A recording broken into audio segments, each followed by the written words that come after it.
Okay, in the last ones we were talking about how we got into how the war started, the different alliances, Churchill being kind of left alone once Germany conquered France, and then Germany turning around and attacking Russia in Operation Barbarossa.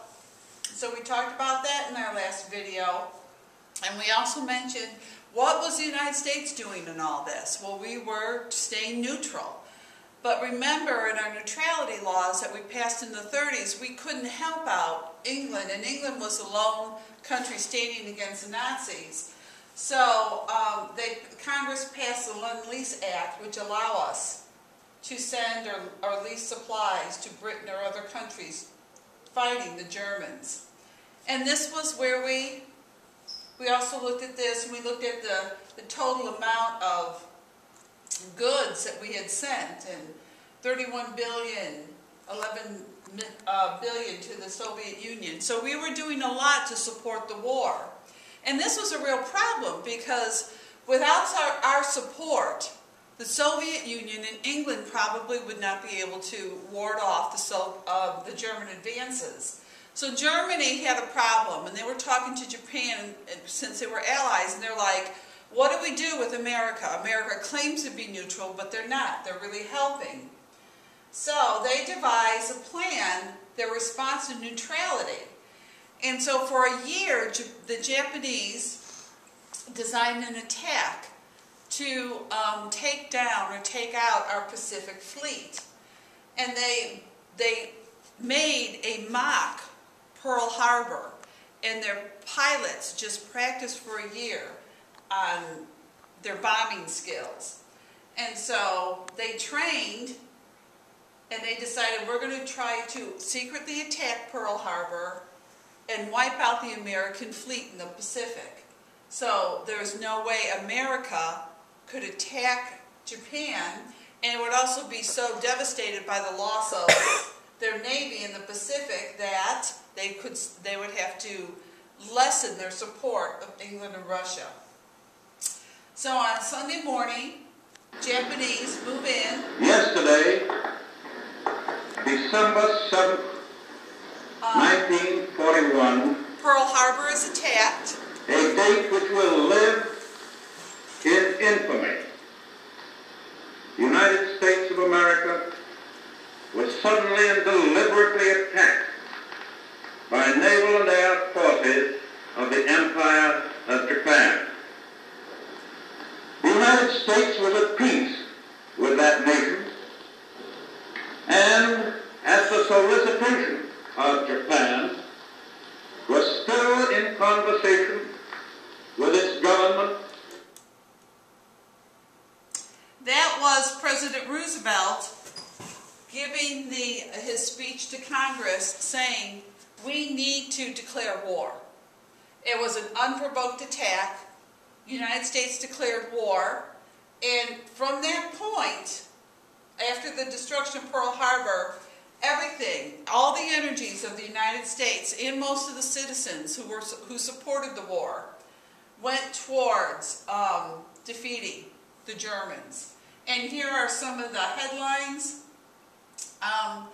Congress declares war, Japanese bomb Manila, Americans will always fight first for liberty, and you see the contrast between 1778, when we got our final independence, to 1943. We have to ensure that we do that against Hitler, or we won't stay independent.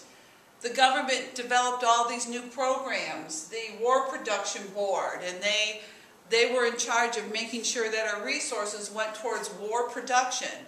And some of the ways they did that was they needed nylons for the parachutes. So women had a very difficult time finding nylon stockings to wear when they went out. And women didn't wear pants back then. Most women always wore dresses. So to have a shortage of nylons was a huge thing. Sugar was rationed. Lots of foods were rationed. Rubber for the war effort. America is now in the war. So we have how will Great Britain, Russia, and United States free Europe? Now we have these three powers coming together. How are we going to do it? Well, they knew that Germany up here is extremely powerful. And so they thought, what is the weakest link that we can attack to take Germany down? And they decided Italy had grabbed Ethiopia, they grabbed Libya earlier in the 1930s. And so Italy was an ally. So we decided that we would first attack and fight the Germans and the Italians in North Africa, along with the British. And as we fought them, our goal was to jump up here into Italy and move up the boot, and then attack Germany. Because we knew that Italy was the weakest partner in the German, Japan, and Italy axis.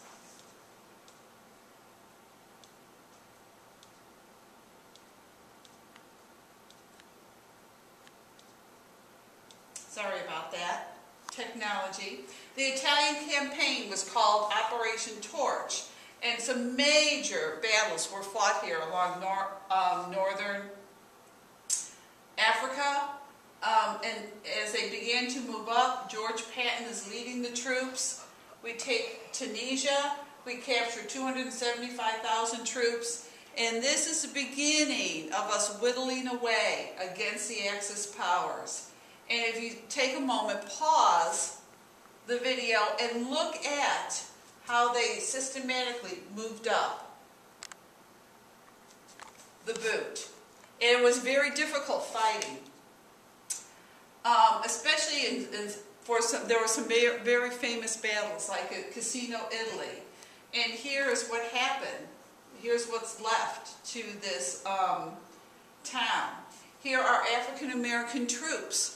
The first time they were over there, and they were doing intelligence. And then here's German soldiers that were an ally of the Italian soldiers surrendering.